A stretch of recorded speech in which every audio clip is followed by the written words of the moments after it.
Mês da Juventude, e ao longo desse mês vocês vão ver muita coisa diferente acontecendo aqui na igreja. Hoje vocês já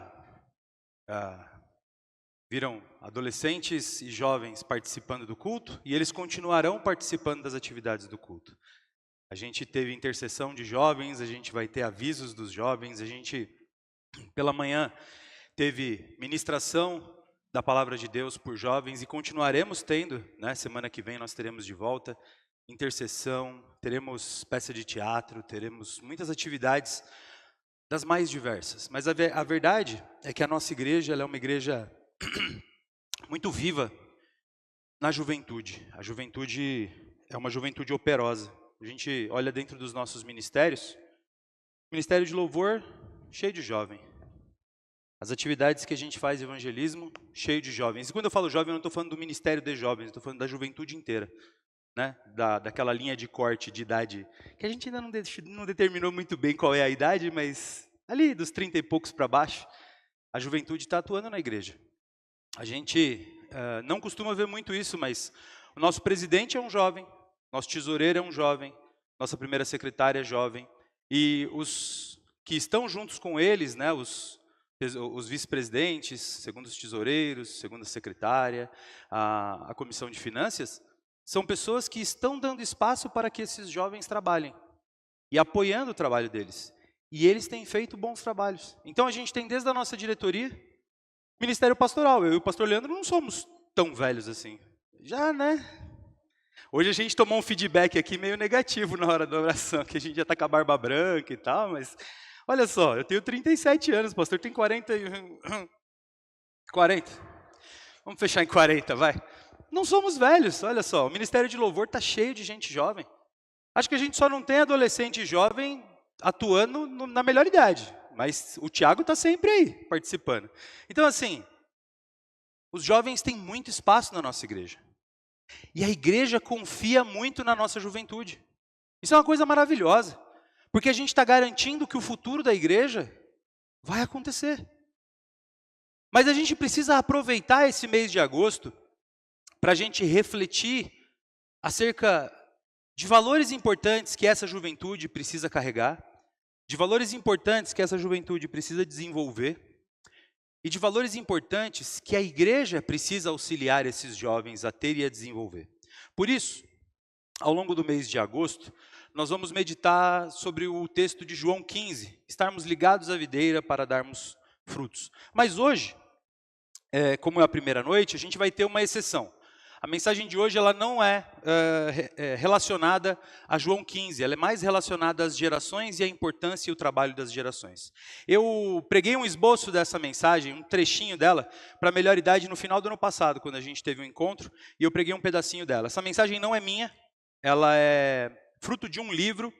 O livro não tem no Brasil, o autor chama Bruce Wilkinson, ele escreveu esse livro na década de 70, mas a pregação que ele faz acerca desse livro, ela está cheia na internet, você vai achar um monte dela se você procurar, inclusive em português tem várias versões dela, adaptações dela, trechos dela, e eu vou fazer mais uma adaptação dessa mensagem.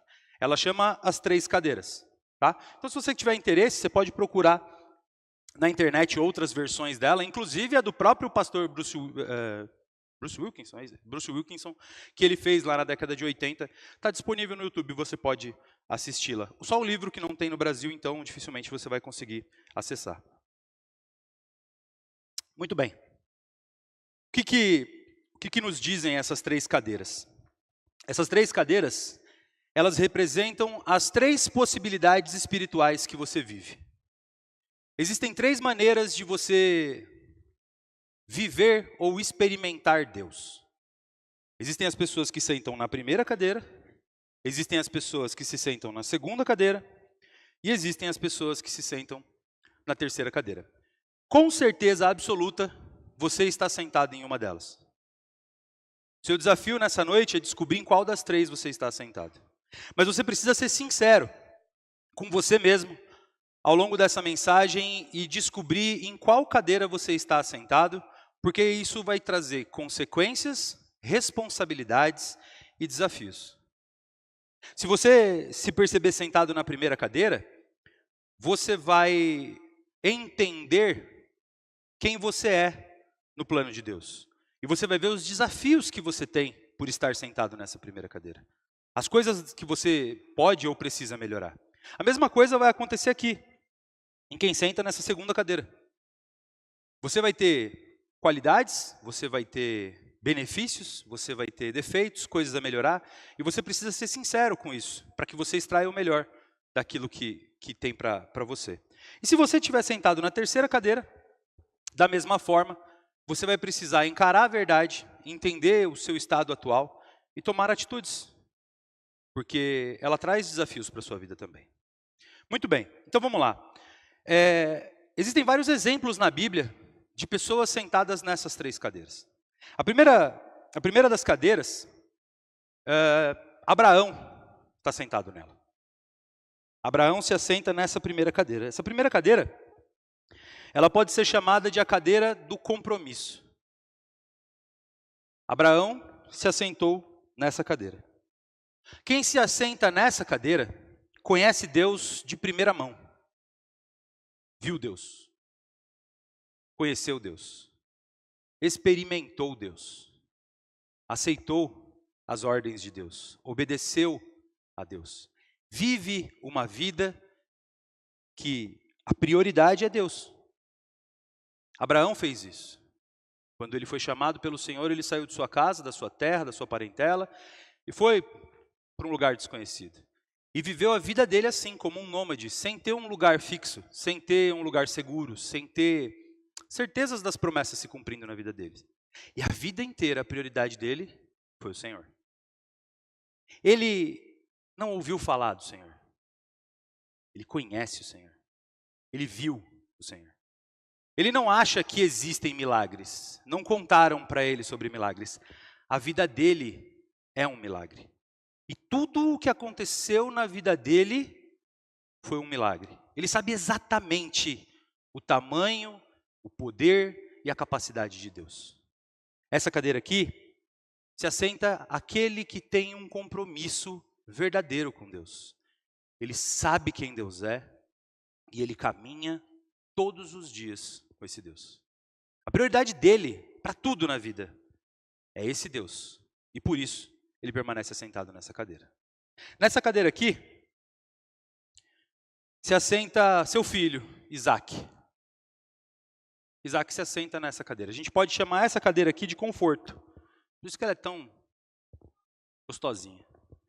Essa cadeira aqui é muito mais confortável do que aquela. Porque essa cadeira aqui colhe os frutos do que essa cadeira aqui plantou. Quando essa cadeira aqui andou no deserto, essa cadeira aqui herdou riquezas. Quando essa cadeira aqui creu no Senhor de todo o seu coração, essa cadeira aqui foi educado a conhecer o Senhor. Quando essa cadeira aqui teve que abrir mão de seus pecados, essa daqui foi ensinada desde pequenininho o que era certo e o que era errado. Ele não precisou da mesma garra para se livrar do mal. Ele tem os benefícios de ter nascido de quem se assenta nessa cadeira. Mas ele está confortável nessa situação. Ele desfruta aquilo que a geração anterior construiu. Ele não precisa se preocupar tanto. Ele não precisa lutar tanto. Ele não precisa de tanta determinação e fé. Afinal de contas, começa que essa geração está tão perto dele. Enquanto esse aqui dobra os joelhos e passa a noite clamando ao Senhor, esse daqui faz assim, viu? Ora por mim. E fica tranquilo, porque ele sabe que esse aqui vai orar por ele. Esse daqui pode ir embora tranquilo para casa. Ele sabe que esse daqui vai tirar tempo de relacionamento com o Senhor. Ele sabe que esse daqui vai ler a palavra do Senhor. Ele sabe que esse daqui domina tudo o que existe para ser dominado aqui na terra, na relação com Deus. Então ele sabe o que ele faz? Ele pergunta. É fácil. Ele ama a Deus. Mas ele não tem a necessidade de buscar com esse mesmo vínculo. É por isso que Isaac está na galeria dos heróis da fé. Lá em Hebreus 11 tem lá o nome de Isaac. Mas você sabe citar alguma coisa que Isaac fez? Algo relevante na história de Isaac. Você lembra? Casou com a Rebeca. passou uma vida tranquila, colhendo os frutos de uma outra geração. Por isso que essa cadeira aqui é a cadeira do conforto. E aí a gente tem a terceira cadeira. Nessa aqui se assentam dois nessa história: Esaú e Jacó. Essa é uma cadeira que já está começando a dar sinais de uso.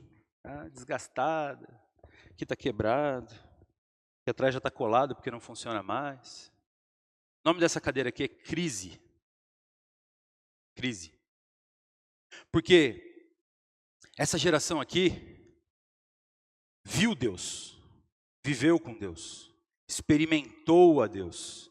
Ele não só sabe que os milagres existem, ele viveu os milagres de Deus. Essa daqui conhece a Deus. Diferente dessa que experimentou, essa conhece. Conhece a Deus. Ela não precisa viver os milagres, essa geração já viveu. Ela não precisa nem acreditar friamente que existe um milagre. Eles acontecem quando eles precisam. Aquela geração ali cuida disso para ele. Ele gosta da igreja. Ele vem à igreja. Ele participa da ceia do Senhor. Mas ele não precisa de tanto compromisso. Ele já tem o conhecimento. O problema é que essa geração aqui é formada por essa. E essa geração confortável vai ensinar para essa geração que tudo o que existe dentro da igreja é hipocrisia. E essa geração aqui odeia a Deus. Odeia a Deus. Porque essa geração aqui obrigava ele a ir à igreja. E ele ia. Mas quando ele fez 18 anos, ele falou assim: eu não quero igreja. Por que eu sou obrigado a fazer isso? Ele via essa geração aqui vir brigando no caminho para a igreja. E a hora que chega na porta da igreja, põe a Bíblia debaixo do braço. Boa noite, a paz, como vai? Tudo bem? Tá ótimo. E ora, e canta, e celebra, e se anima, vira as costas e volta o caminho da volta, brigando e praguejando e amaldiçoando. É uma geração que quando vem à igreja é santa, mas que no seu dia a dia nem se lembra que Deus existe. Ele não precisa se lembrar que Deus existe. A hora em que aperta, ele sabe que existe um Deus. E aí essa geração aqui vai olhar e falar assim: essa igreja? Um bando de hipócritas. Eu olho para o mundo, eu olho para ela, eu vejo a mesma coisa. Só que sem tantas regras, eu não quero saber de igreja. Aquela ali vive a verdade de Deus e obedece à verdade de Deus. Essa daqui, ela é conivente.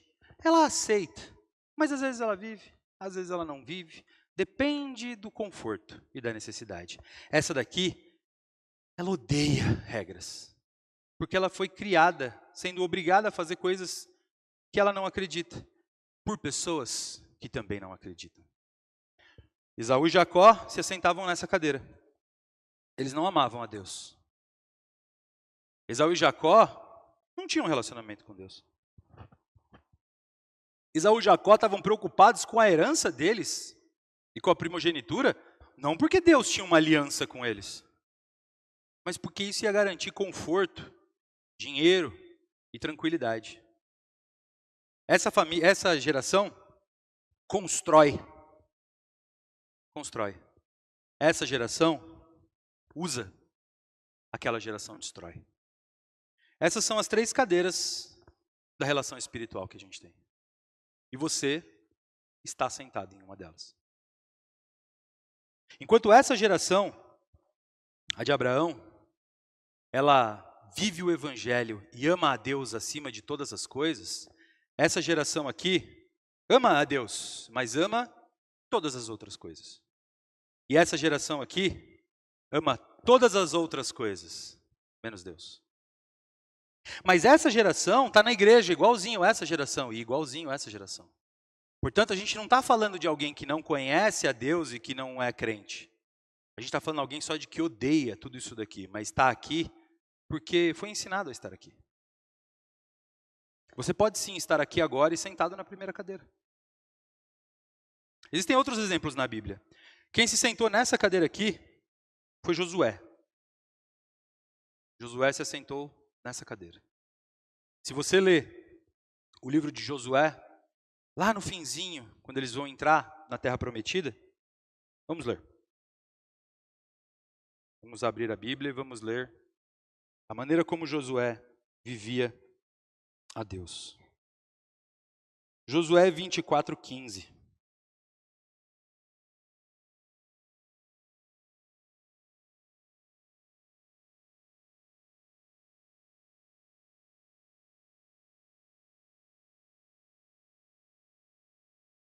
Olha o que Josué diz. Agora, 14, tá? Agora temam ao Senhor e sirvam-lhe com integridade e fidelidade. Joguem fora os deuses dos seus antepassados, que os seus antepassados adoravam, além do Eufrates e no Egito, e sirvam ao Senhor. Se, porém, não agrada a vocês servir ao Senhor, escolham hoje a quem irão servir. Se aos deuses a que os seus antepassados serviam, além do Eufrates, ou aos deuses dos amorreus, cujas terras vocês estão vivendo. Eu, porém, e a minha família, serviremos ao Senhor. Esse era Josué. Se a gente for um pouquinho mais, a gente vai ver em Josué 24 ainda, só que no versículo 31, a gente vai ver que por causa de Josué que se assentou nessa cadeira, a geração dele se assentou nessa cadeira aqui, ó. Israel serviu ao Senhor durante toda a vida de Josué. Israel é o povo. E os líderes que sobreviveram a Josué, os quais sabiam de tudo o que o Senhor fizera em favor de Israel. A geração que viveu com Josué obedeceu a Deus. Mas ela obedeceu a Deus porque Josué e os líderes viram o que Deus fez e eles ouviram o que Deus fez e viveram uma vida de conforto. Mas se a gente seguir mais um pouquinho e a gente for em Juízes 2, próximo livro, Juízes 2, e você olhar dos versículos 8 aos versículos 12. Ele vai contar de novo. Josué, filho de Num, servo do Senhor, morreu com a idade de 110 anos. Foi sepultado na terra da sua herança, em Timate-Heres, nos montes de Efraim, ao norte do Monte Gás. Depois que toda aquela geração foi reunida aos seus antepassados, toda essa geração, surgiu uma nova geração que não conhecia o Senhor e o que ele havia feito por Israel. E então os israelitas fizeram o que era mal aos olhos do Senhor e prestaram culto aos Balaíns.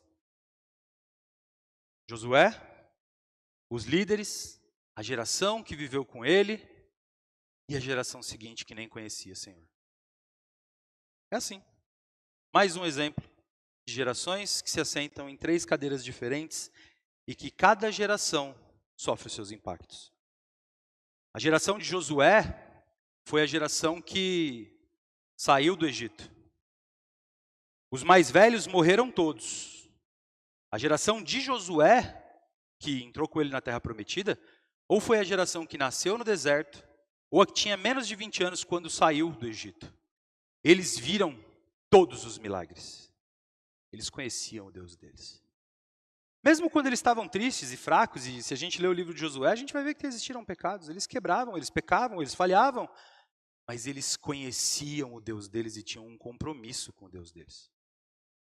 Eles construíram uma nação. A geração seguinte, a que não viu esses milagres, mas que tinha quem viveu esses milagres, e que foi ensinada que existe um Deus, gostava desse Deus. E desfrutou da terra prometida. Plantou, colheu, teve conforto, teve riquezas, teve prosperidade, teve um tempo bom. Foi um tempo ótimo. Mas a prioridade deles já não era Deus. E aí eles só viveram. E o que isso fez acontecer? Assim que essa geração morreu, veio uma geração que nunca ouviu falar de Deus. Nunca ouviu falar de Deus. Uma geração que era da terra do povo de Deus, um povo escolhido, fazia parte da aliança e nem se lembrava de Deus. Eles faziam a circuncisão e obedeciam às festas, mas eles nem sabiam o porquê que eles faziam isso. Eles não tinham o menor interesse por nada disso, eles não tinham o menor zelo por nada disso, eles não tinham a menor preocupação por nada disso, eles só queriam consumir o que sobrou antes que acabe. É isso que acontece com essa geração. Davi se assentou nessa cadeira aqui, ó. E Davi nos prova que sentar nessa cadeira aqui não é coisa de velho, é coisa de quem acredita, é coisa de quem busca, é coisa de quem experimenta. Porque Davi se assentou nessa cadeira aqui, ó, menino. Menino, ele estava servindo a marmita dos irmãos quando ouviu que um filisteu sem vergonha estava falando mal do Deus dele. Ele catou uma pedra e matou esse cara. Quem ele pensa que ele é? Como ele ousa falar mal do meu Deus? Sentou aqui. Novinho ele sentou aqui. Foi ungido rei de Israel e governou. E até hoje a gente chama o trono que o Senhor vai sentar do trono de Davi. Amigo de Deus. Ele se assentou aqui. Não errava? Puxa, como errava? O que Davi fez de errado não cabe nos livros. Errava, o problema não é esse. É a prontidão. É o amor a Deus. Davi amava a Deus mais do que todas as coisas. Isso fazia com que ele fosse pronto. Pronto. Porque sempre que alguém apontava o pecado dele, ele não discutia, ele olhava e falava, isso entristece o meu Deus? Sim, parei. Não é não errar, é priorizar o Senhor. Não é não ter prazeres e alegrias. Davi desfrutou de tudo. Ele era um homem extremamente alegre. A gente tem passagens dele dançando, dele tocando, dele cantando, dele fazendo festa, dele brincando. Ele era um homem extremamente feliz. Aproveitou de tudo na vida. Sentar nessa cadeira aqui não é coisa de gente chata. É coisa de quem prioriza a Deus. O filho dele, Salomão, se assentou nessa cadeira aqui. O homem mais rico e mais sábio que a gente tem notícia. Se assentou aqui, ó. Aprendeu tudo o que o pai dele ensinou. Ouviu tudo o que o pai dele contou. Ele leu, porque nessa época que ele mandou escrever, tudo o que o pai dele viveu. Ele nem precisava ver esses milagres. Estava na cara dele, ele conhecia tudo isso. Mas ainda assim ele experimentou grandes coisas. Semana passada a gente estava falando sobre Ageu e a gente leu a inauguração do templo que ele construiu para Deus. Vocês se lembram? Da glória de Deus enchendo o templo de um jeito que não dava para entrar no templo. Ele viu coisas. Mas ele não precisava delas, ele estava mais preocupado em ser conforto. Em desfrutar. Em experimentar ser um grande rei. Deus falou para ele, não junte cavalos. O que ele fez? Construiu exércitos. Não junte mulheres. O que ele fez? Arrumou 1000. Não junte dinheiro. Ele era o homem mais rico do tempo dele. Porque mais importante do que Deus era o conforto dele. E aí ele tem uma geração seguinte. Ele morre. Roboão e Jeroboão acabam com Israel. Aqui, Israel nunca mais foi a mesma. Consequências eternas de um povo que se sentou aqui, ó. Odiavam a Deus. Se você ler 2 Reis de 13 em diante, você vai ver a história deles, rasgando Israel no meio. Eles não priorizavam o Senhor. Eles priorizavam o conforto e desfrutar daquilo que sobrou dessa geração, daquilo que essa geração aqui construiu. E depois de tantos exemplos, eu tenho certeza que você já está se achando em uma dessas cadeiras. Você já está começando, se você está sendo sincero, você já sabe mais ou menos onde você está sentado.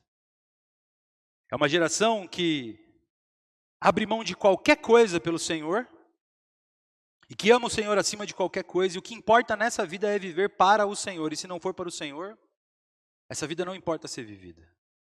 Essa geração, esse tipo de gente, essas pessoas que sentam nessa cadeira aqui, ó, são as pessoas que não têm nada a perder desse mundo e não querem nada dele, senão a glória de Deus. As pessoas que se sentam nessa cadeira aqui, são as pessoas que têm um compromisso de vida com Deus. E que seja lá o que o Senhor apresentar, elas estão dispostas a viver. Porque essa cadeira aqui, ó, é a cadeira que leva para o reino dos céus. Essa cadeira aqui é uma cadeira muito confortável. Mas ela é tão confortável como toda hipocrisia. É uma fé fingida. Tem Bíblia?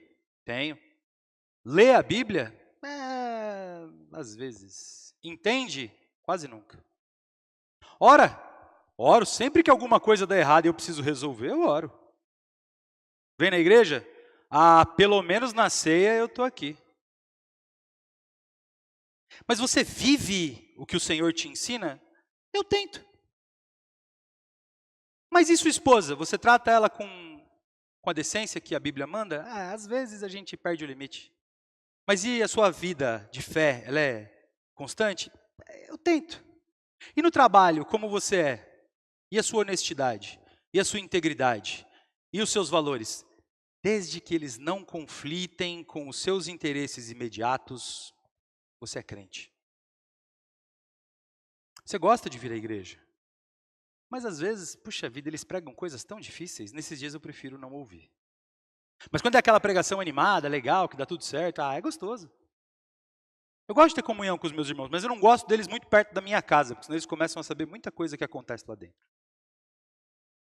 Eu sou crente. Mas é que meu marido, ele é tão irritante que dá vontade de... Mas eu sou crente.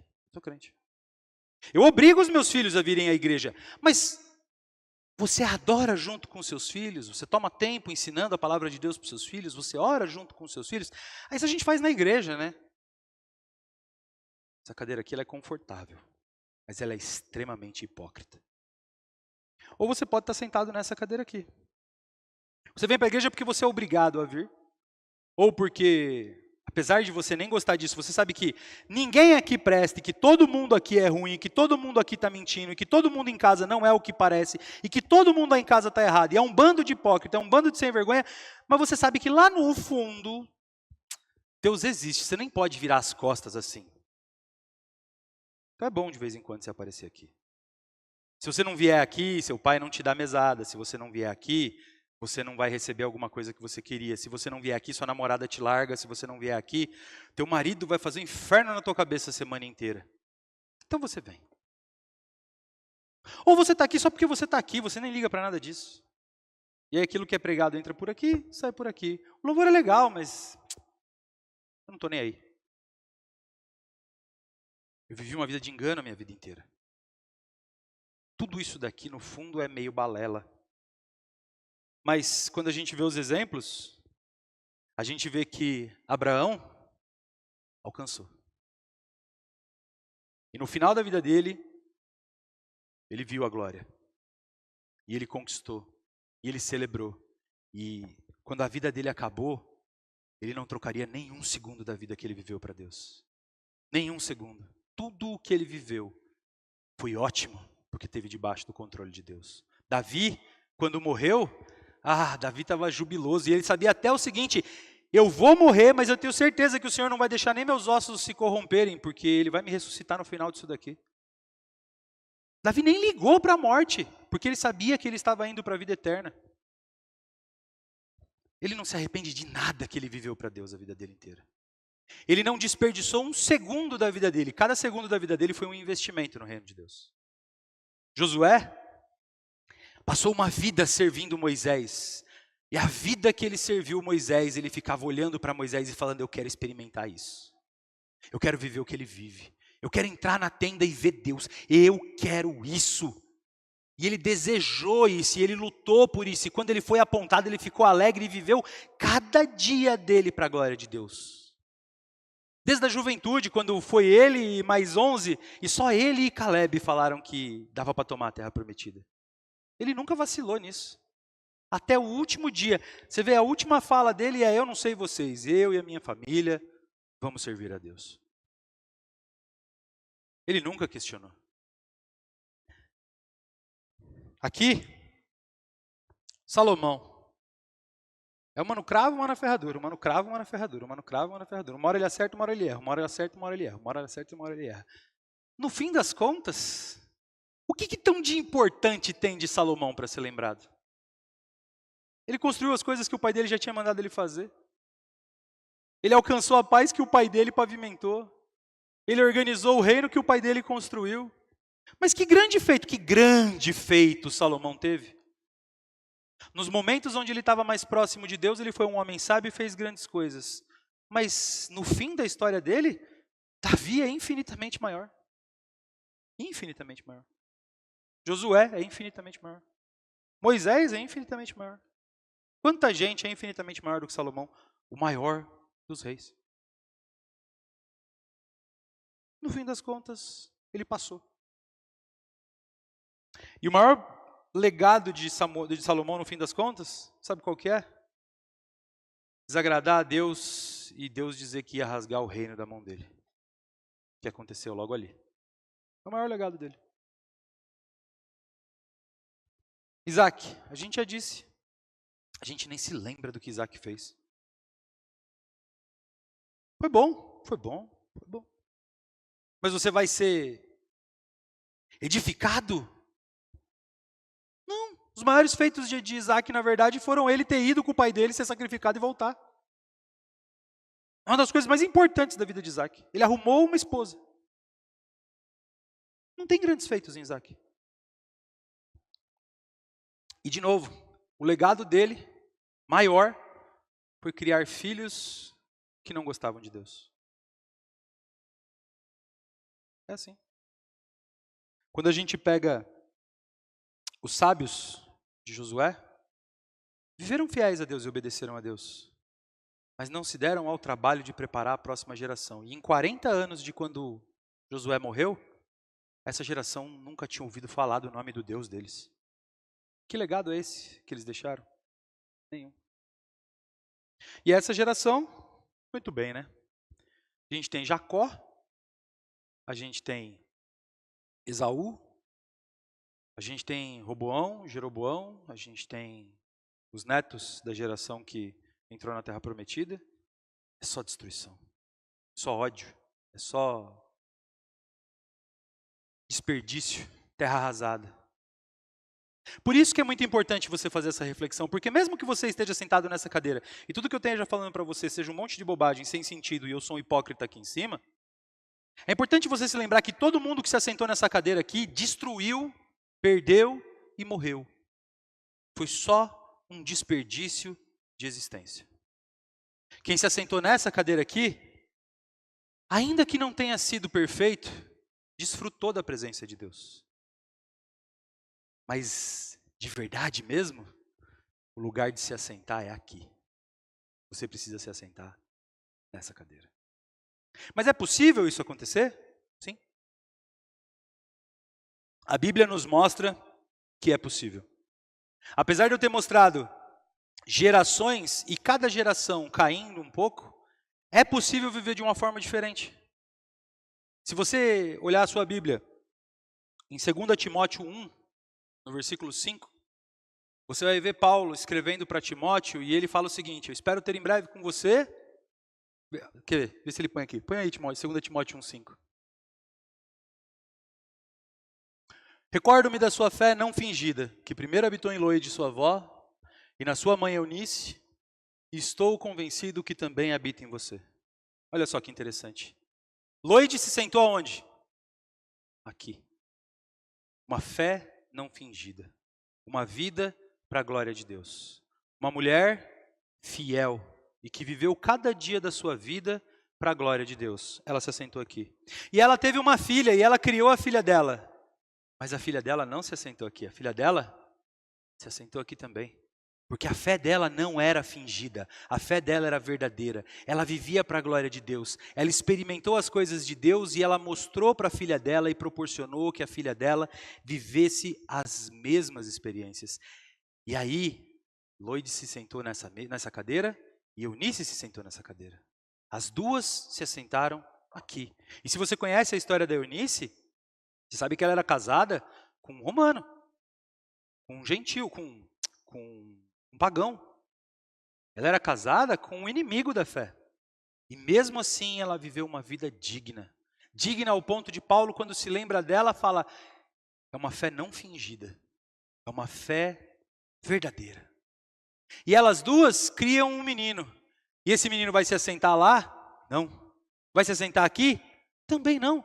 Elas viveram tudo o que elas viveram, experimentaram de Deus e possibilitaram que ele também vivesse de Deus. E aí Timóteo tem a opção de sentar em qualquer uma das cadeiras, mas mesmo assim ele se senta em qual? Nessa aqui. Existe um meio de viver a vida se assentando nessa cadeira e produzindo pessoas que se assentem nessa cadeira. A vida não foi feita para a gente viver a promessa de Deus e a obediência de Deus e o esforço de Deus e a priorização das coisas de Deus que gere filhos confortáveis e que se aborreçam. Não foi feita para isso. Tanto não foi feita para isso, que o dia que Jacó, que está sentado aqui, se dá conta de verdade do tamanho de Deus, o nome dele é mudado e ele sai dessa daqui e ele pula essa direto para essa aqui, ó, e passa a viver uma vida verdadeira com Deus. E o filho dele, José, nasceu direto nessa cadeira e continuou sentado nessa cadeira. E a gente tem outros exemplos de pessoas que vieram depois e direto nessa cadeira. Moisés se assentou aqui e Josué se assentou aqui. E eles produziram pessoas que se assentaram aqui. É possível se assentar aqui. Ana se assentou aqui. Samuel assentou aqui também. E Davi, que veio depois dele, se assentou aqui. Porque a gente não está falando só sobre pai e filho, a gente está falando sobre gerações que influenciam gerações. E Ana formou Samuel, e Samuel se assentou aqui, mesmo quando o sumo sacerdote se assentava aqui e os filhos dele se assentavam lá. Se você leu a história de Samuel, você sabe muito bem. Um era confortável com Deus, os outros inimigos. Mas Samuel se assentou aqui. E quando ele produz um aprendiz, Davi se senta onde? Aqui. É possível viver essa vida. Mas para que isso aconteça, a gente precisa entender o que Paulo disse. O que é uma fé não fingida. Uma fé verdadeira. Uma fé que se coloque diante de Deus e priorize Deus. Uma fé que não se satisfaça com o conforto de ser salvo. Não se satisfaça com o conforto de ter nascido na igreja. Eu nunca fui para o mundo, eu nunca pequei. Tá tranquilo. Isso não é o suficiente, meu irmão. Não ir para o mundo, não viver o ódio, não viver a carne, não viver as coisas dessa terra, não é o suficiente. Você não foi feito para isso. Você foi feito para ter experiências verdadeiras com Deus. Você foi feito para ver o milagre de Deus sendo feito na tua vida a cada dia. Você foi feito para enxergar as coisas que Ele já faz na sua vida, mas que o conforto te segue e você não consegue ver. Você não foi feito para se assentar numa cadeira de ódio e que não gosta da igreja, e que a igreja é o seu inimigo, e que no fundo ela só serve para te impedir de ser quem você é, e que fica dizendo que tudo que você gosta é pecado, e que você queria mesmo estar em outro lugar. Você não foi feito para isso. Você não foi feito para passar a vida e vir na igreja porque tem que vir. Você não foi feito para vir à igreja porque você tem amigos na igreja. Você foi feito para ser enxertado na família de Deus, para fazer parte da família de Deus. E os amigos que você tem na igreja são os seus amigos porque eles creem no mesmo Deus que você e dedicam a vida dele para o mesmo Deus que você. E a sua vida ser inteiramente dedicada a Deus. É para isso que a gente foi feito. A gente foi feito para viver a experiência de Deus de primeira mão. A gente não pode ouvir falar daquilo que Deus fez. A gente precisa ver o que Deus está fazendo. A gente precisa viver uma vida que experimente Deus de primeira pessoa. A gente já falou sobre isso nas semanas anteriores, mas você foi feito para ser o templo no qual o Espírito de Deus habita. Você tem a capacidade de estar no Santo dos Santos e ver Deus agindo. Para que você quer conforto? Para que você quer ódio? O caminho que aquilo ali vai te levar é destruição, é inferno, é as trevas, é inimizade com Deus e com o povo de Deus e com a eternidade. Esse é o destino de todo mundo que se assentou ali. Mas o maior problema está em quem está sentado aqui, porque muito provavelmente você vai estar assentado aqui, vai estar abrindo mão de viver uma vida de devassidão e de prazeres, mas você não está sentado aqui, portanto, você não odeia, o Deus não se desagrada com você, mas de forma alguma Ele se agrada com você. Aquela vida ali é trevas e destruição, mas essa vida aqui é desperdício.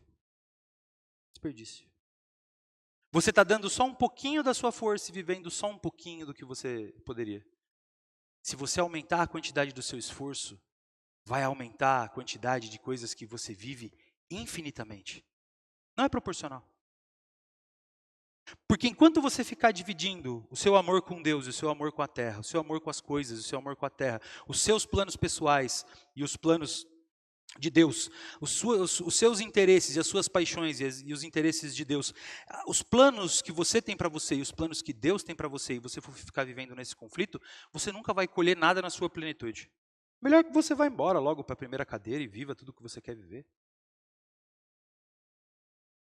O pastor Daniel, ele tinha uma frase, ele falava assim, a vida de quem não tem Cristo é o inferno, então viva logo a vida inteira. Vá para o inferno com vontade. Se no fim você vai para o inferno, para que fica fingindo que você não vai? Para deixar alguém feliz?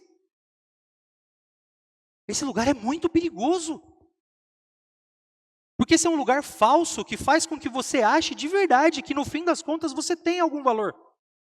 Não, eu estou fazendo direitinho, até que eu não sou tão ruim não. Mas é só quem se assenta nessa cadeira aqui que entende que não é capaz, que não tem valor, que não faz nada certo. É a graça de Deus que vai fazer por meio de você. É a graça de Deus que vai te melhorar. É o Espírito Santo de Deus que vai te aperfeiçoar. E é por meio dele que você vai fazer boas obras. Mas se você estiver sentado aqui, você vai ser capaz de fazer grandes obras. Ninguém pode te impedir se você senta nessa cadeira aqui. Ninguém. Porque você vai ter uma relação de primeira pessoa com Deus. Não vai ser igual esse daqui que pede para alguém orar. Ora por mim, irmão, está difícil. Não, você vai lá e você vai orar com Deus. Você não vai falar assim, vai lá e encontra Deus. Você vai lá e vai encontrar a Deus. Essa vida aqui ela é muito triste, irmãos. Muito triste. É a vida de você saber que algo existe, de que algo é maravilhoso, sem nunca ter, sem nunca tocar, sem nunca experimentar. Que coisa terrível que é viver a sua vida inteira sabendo que algo muito bom existe e nunca experimentar. Que vida terrível é você saber que existe um Deus de milagres e nunca viver nenhum. É saber, você tem certeza absoluta, existe um Deus de provisão e nunca encontrar a provisão de Deus. É você saber que existe um Deus que transforma e nunca viver a transformação desse Deus. Porque se você olhar para o lado, você vai encontrar gente que está sentada aqui. E ela é um testemunho vivo de que esse Deus faz milagres. Ela é um testemunho vivo de que esse Deus dá provisão. Ela é o testemunho vivo de que Deus transforma. Você não pode lutar com os fatos. Olha para o seu lado e você vai achar alguém que se assenta aqui. E ele é a prova de que isso daqui existe e funciona. Mas você nunca experimentou.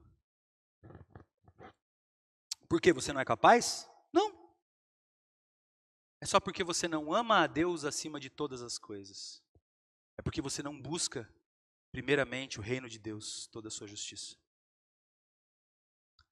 Você só busca o reino de Deus, junto com todas as outras coisas. Mas isso não é suficiente. E quando você se senta aqui,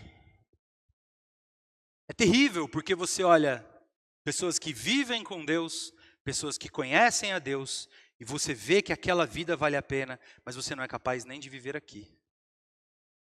No dia a dia, no conforto, no andar junto, no participar. Você vê tudo aquilo acontecendo e você odeia. Porque você vê mais o mundo do que você vê a Deus. Porque essa pessoa que está sentada aqui, ela fica no meio do caminho e você só consegue ver carne. Carne. É sentado do meu lado no culto. Você quem tenta ver quem está do lado de cá, mas você não consegue, você só vê carne, né? Você só vê eu sentado no meio. É isso. Você está ali e você não consegue ver as experiências de Deus. Você não consegue nem ouvir elas, porque no meio tem uma pessoa que é tão hipócrita, que te faz pegar nojo antes de pegar interesse. Mas acredite, tem gente sentada aqui, ó. Mesmo que as pessoas que estejam sentadas aqui te impeçam de ver, tem gente sentada aqui. E as pessoas que estão sentadas aqui, que estão vivendo Deus de verdade, estão tendo experiências verdadeiras com Deus, e que estão vendo o Deus de milagres, o Deus de provisão, o Deus de transformação, o Deus de cura, o Deus de libertação, essas pessoas aqui, ó, elas são a prova viva de que esse Deus existe e Ele age. O desafio para você nessa noite é entender em qual dessas cadeiras você está sentado. Qual dessas cadeiras você está sentado? Responda para você mesmo com sinceridade de coração. Porque existe saída. Eu já disse, Jacó se levantou dessa cadeira aqui e foi para aquela. E se alguém pode se levantar dessa cadeira aqui e se sentar naquela, alguém pode se levantar dessa daqui e sentar nessa. Tem um jeito. Você precisa querer. Você precisa buscar o Senhor de todo o seu coração, de todo o teu entendimento. Você precisa abandonar o ódio, o conforto, o legalismo, a hipocrisia e clamar pelo Senhor. Gritar pelo Senhor. Para que Ele habite você. Para que Ele derrame fé verdadeira em você. Para que você passe a ter a experiência que Lloyd, Eunice e Timóteo tiveram. Uma experiência de primeira pessoa. Ter um nome transformado. Deixar de ser Abrão e virar Abraão. Deixar de ser Jacó e se tornar Israel. É mudar completamente de vida. Mudar a um ponto de que nem seu nome sobra. É isso aí que você pode viver. Mas para isso, você precisa se entregar a esse processo. Aquela cadeira não serve. Essa cadeira não serve. Só essa cadeira aqui importa. É a cadeira de quem ama a Deus. Ama a Deus. Esse é o desafio que eu tenho para você nessa noite. Se você tem coragem de trocar de lugar. Será que você tem coragem de sair da cadeira que você está e se sentar nessa daqui? Ah, mas eu já estou sentado nessa cadeira aqui. Tudo bem. Então a gente precisa olhar para essa história por um outro ponto de vista. Aquela geração só se sentou naquela cadeira porque você permitiu. E aquela geração só sentou naquela cadeira porque você permitiu. Se você está tão sentado nessa cadeira aqui, ó, você precisa ter um pouquinho mais de convicção. Um pouquinho mais de ousadia. Um pouquinho mais de coragem. E anunciar mais alto por quem você vive. Viver com mais vontade por quem você vive. Viver esse avanço do Espírito Santo de maneira completa na tua vida. Para que você possa contaminar essas gerações, fazer como Samuel. Buscar aquele menino Davi e caminhar com ele. E formar ele até ele se assentar aqui. É fazer como Lloyd, como Eunice. E pegar o menino e criar ele no caminho do Senhor para ele querer se sentar aqui. Porque quem vai criar pessoas que se assentam aqui, são pessoas que se assentam aqui. Mas quem vai criar pessoas que se assentam nessa cadeira do compromisso, são pessoas que se assentam na cadeira do compromisso. Então, no fim das contas, ninguém saiu bem nessa história. Porque quem está sentado na primeira cadeira está recebendo um convite, abandona tudo isso e vem para Jesus. Quem está sentado nessa cadeira aqui, está recebendo um convite. Abre mão dos seus confortos. Vive integralmente para Jesus, prioriza Ele. E quem está sentado aqui, também tem um desafio. Se levanta, meu irmão. Faz a diferença, seja exemplo. Ensine pessoas, influencie pessoas, caminhe com pessoas para que todas essas pessoas queiram se sentar aqui. Esse é o nosso desafio. E eu vou quebrar o protocolo hoje e fazer o desafio. Hoje eu vou chamar vocês para ficar de pé. E aí? Não, vocês vão ficar de pé a hora que eu chamar. Um de cada vez. Vocês estão muito afim de ficar de pé. Gostei. E aí, meu irmão? Em que cadeira você está sentado? Se você tem coragem, verdadeira, se você tem coragem, eu quero desafiar você. Nessa noite, dá um passo. Sair da cadeira em que você estava e vir para uma nova cadeira. Mas se você já está nessa daqui, também quero te fazer o desafio de se dispor a ensinar o caminho para a primeira cadeira.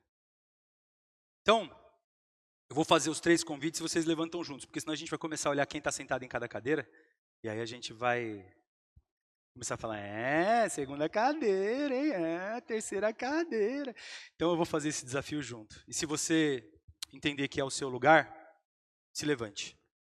Se você tem vivido uma vida para a glória de Deus, e isso não importa a sua idade, se você tem dado frutos dignos, se você tem dedicado a sua vida ao Senhor, se você tem amado ao Senhor, se você tem entregue a sua vida diariamente como um sacrifício vivo, se você é uma pessoa que lê a palavra de Deus, se você é uma pessoa de oração, se você é uma pessoa que vive o milagre do Senhor, que tem consciência disso, e isso não tem arrogância nenhuma, você sabe que você não é bom, porque se você se assenta nessa cadeira aqui, você sabe que você não é bom, é Deus agindo na tua vida. Mas você entende que você pode mais. Você pode ser o exemplo para uma geração. Que você pode ensinar pessoas a sentar nesse lugar. Que você pode ensinar pessoas a lerem a palavra de Deus. Ensinar pessoas a orar. Ensinar pessoas a viver para a glória de Deus. Sem medo de mais nada. Se você se assenta nessa cadeira aqui e quer esse desafio para a tua vida, eu queria te convidar a se colocar de pé nessa noite. Para a gente orar.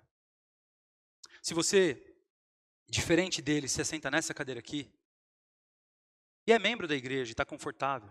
Você vem aqui, você participa, você ama a Deus, mas você ainda ama a terra. Você ama as coisas do reino, mas você também ama as coisas da carne. Se você entende que a igreja é o caminho e que existe um Deus que faz milagres, mas você não vive esses milagres na tua vida, e você quer fazer uma mudança de vida, uma mudança no seu estado. Se você quer sair desse lugar onde você está aqui, e você dar um passo à frente e buscar essas referências que se assentam aqui e começar a caminhar com elas. Se você quer se desafiar a ler a palavra de Deus, a ter uma vida de oração, a ter uma vida de abnegação, a dar esse passo à frente e mudar aquilo que você fazia e começar a fazer diferente, eu queria te convidar a ficar de pé também. Faça essa decisão na sua vida. Tome essa atitude de dar um passo a mais. Você pode dar um passo a mais. Porque tem valor aqui, não tem valor aqui. Aqui é confortável, mas não tem valor nenhum. Dê esse passo nessa noite. Agora, se você está sentado aqui e você nem sabe muito bem por que você está aqui, eu quero te dizer que vale a pena estar aqui. Mas vale a pena estar aqui se você estiver aqui de todo o seu coração. A caminhada com esse Senhor, ela é magnífica. Todo mundo que está sentado naquela cadeira é testemunha do quão magnífico é caminhar com esse Senhor. As pessoas que vivem para o Senhor, elas são a testemunha viva de que tem valor. E você pode experimentar tudo isso em primeira pessoa. Você não precisa ouvir eu dizendo, você não precisa ouvir o seu avô dizendo, você não precisa ouvir os irmãos da igreja dizendo, você pode experimentar, está ao seu alcance. O Senhor Jesus te chama para viver isso. E eu sei, você pode até ser batizado, você pode ser até velho, você pode estar na igreja a vida inteira e mesmo assim estar sentado nessa cadeira aqui. Não tem problema. Não tem problema. O que importa é tomar a decisão e a coragem de sair daqui e se assentar ali. E eu quero fazer esse desafio para você. Agora sim, se você quer topar esse desafio, seja lá qual for a cadeira que você está sentado, eu queria te convidar a ficar de pé nessa noite, para a gente orar. Você pode mais para o Senhor. Você pode entregar mais para o Senhor. Você pode viver mais para o Senhor. Você pode viver integralmente para a glória de Deus. E eu te garanto, vale cada minuto. Viver para o Senhor e para a glória de Deus é uma ação fantástica. Ninguém que se assentou nessa cadeira se arrependeu. Nunca. Nenhuma única pessoa na história que se assentou nessa cadeira se arrependeu. É por isso que eu quero convidar você a se assentar nela. Vai ser uma escolha, vai ser uma decisão e vai ser uma ação sem precedentes na sua vida e que vai transformar tudo. Vamos orar? Pai, nós te louvamos, Pai, pela tua palavra. Te louvamos, Senhor, por tão grande nuvem de testemunhas que nós pudemos ver.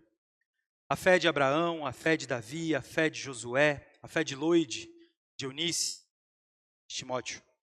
Pai, nós te louvamos porque temos esses exemplos para saber que é possível viver integralmente para a tua glória, Senhor. Nós te louvamos, Senhor, porque ainda dá tempo. Nós te louvamos, Pai, porque as portas ainda estão abertas e o teu reino ainda tem vagas, Pai. Em nome, nós queremos te pedir, Senhor, leva-nos no teu reino, Pai. Recebe-nos, Pai. E nesse momento, nós que estamos aqui diante de Ti, de pé, queremos, Pai, o compromisso com a palavra de Deus. Nós queremos te pedir, Pai, se revela para nós. Mostra a Tua face para cada um de nós, Pai, e nos permita viver segundo a Tua vontade. Permita-nos, Pai, viver pelo poder do Teu Espírito. Opera os milagres na nossa vida, Senhor. Opera os milagres da transformação, da cura, da libertação, da ousadia, da sabedoria. Nos usa, Senhor, para sermos exemplo para os nossos irmãos, mas antes, opera em nossas vidas para que nós sejamos filhos Teus, dignos de sermos chamados cristãos, Senhor. Nós, Pai, que queremos abandonar toda aquela vida de pecado, toda aquela vida de engano, toda aquela vida de ódio, de falsidade, perdoa-nos, Senhor, em nome de Jesus. Limpa-nos, Pai, para que sejamos limpos. Lava-nos, Pai, com o sangue de Cristo, para que nós estejamos vestes brancas como a neve, Pai. Permita-nos viver com dignidade no Teu reino e viver para a Tua glória, Senhor. Dá-nos força, dá-nos entendimento, dá-nos fé, para que nós possamos viver segundo a Tua vontade, Pai. Desperta um amor nos nossos corações pelo Teu reino, um amor maior do que todas as outras coisas, Pai.